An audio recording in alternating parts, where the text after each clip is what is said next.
Hey guys, what's up? Host Sabo23 bringing you a commentary over a decent gameplay.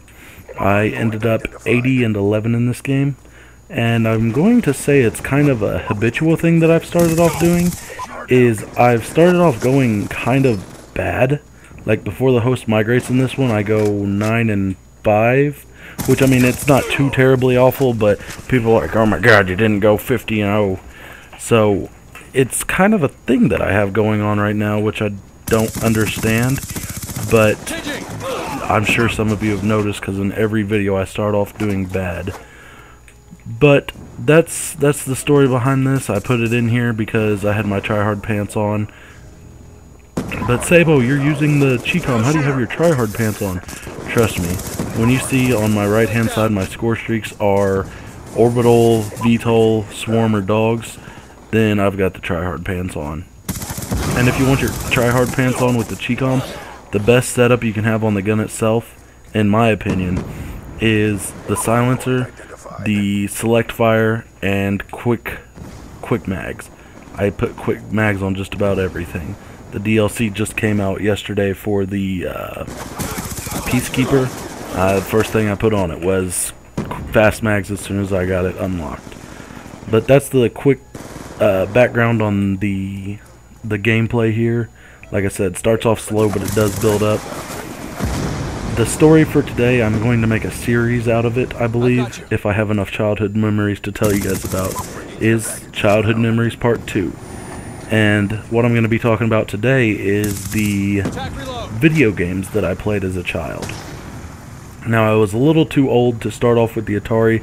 I have played it, but it's a past child thing. It's recent, actually.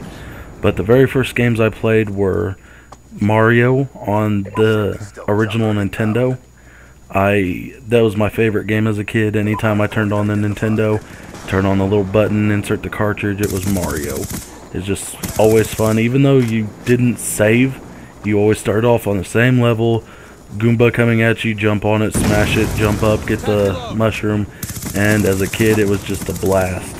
My parents were actually avid gamers until I turned about 5 or 6 when I took over, because they're like, hey, we want to play some video games. And I'm like, no, it's my turn. I'm playing the video games all day. And that's where I started in on my gaming, was back in Mario. Now, after I took over gaming for my parents, I didn't really have a lot to do with them in the means of playing with them or anything. But me and my mom did have a couple of games that we liked. There was Contra. Me and my mom played the hell out of that game. She'd get home from work. I'd be there waiting. Mom, you want to play Contra with me? And for those of you who don't know what Contra is, you are 2 military guys, or 1 if you play on single player, and you get little power-ups to change your gun and stuff like that, and you just go around and try to kill the bad guys. And that was mine and my mom's original bonding game.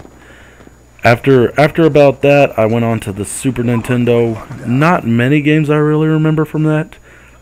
I remember there was this one game where you start off on the left side. It's a scroller, and you get this little miniature ship that attaches to you, and you can go around getting power-ups again, changing your projectiles.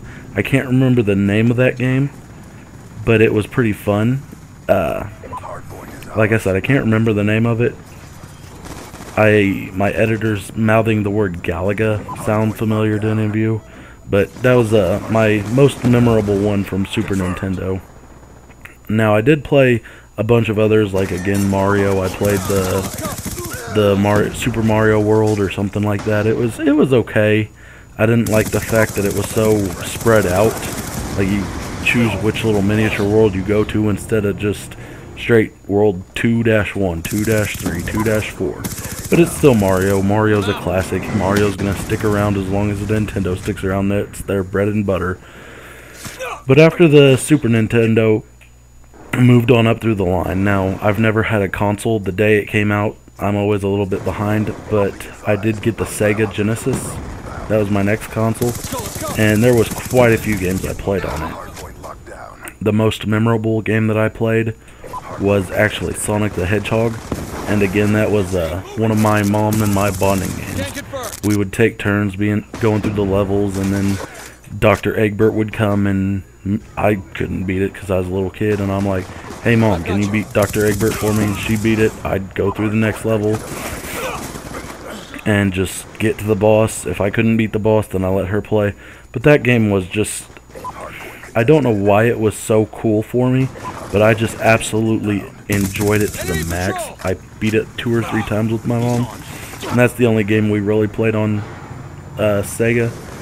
But the other games I played on Sega was probably like, I don't remember the name of this one. It was a fighting game where you're actually animals, and you could be rabbits and all other sorts of things. I only mainly remember the rabbit because he looked like a total badass.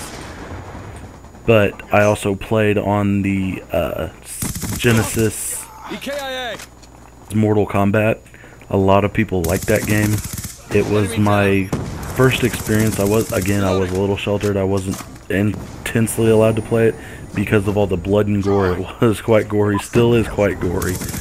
But I loved it because of the narrator's voice. Finish him! Or if you're Scorpion, get over here! All those, they just stick in your memory because it's something you can't forget. But after Sega, I didn't get like the Dreamcast or anything. I think my next step up was, other than handheld games, the PlayStation 1. And that's where it all started. That's where it all went downhill for me. No, not really. But it started me on my actual gaming obsession, I guess you could call it, because this is all I do is game. But we were at a yard sale one day. Yes, they still have yard sales. We're not that closed of a world. And there's a PlayStation sitting there. Granted, the PlayStation 2's already out. Like I said, I don't have consoles brand new. But the PlayStation's sitting there, and my mom walks up, how much for the PlayStation? They're like, oh, $50. And my mom goes, would you take 30? They're like, yeah, we'll go ahead and take 30. And go ahead and pick out a game with it, too. So I guess they just really wanted to get rid of it. But the game that my mom picked out, and I will thank her till the day I die for this, was Final Fantasy VII. It was the tits game. And I'm not talking about Tifa, because she had some big ones. But I didn't have a good start to the game, because when I first started playing it, I didn't have a memory card. It didn't come with a memory card.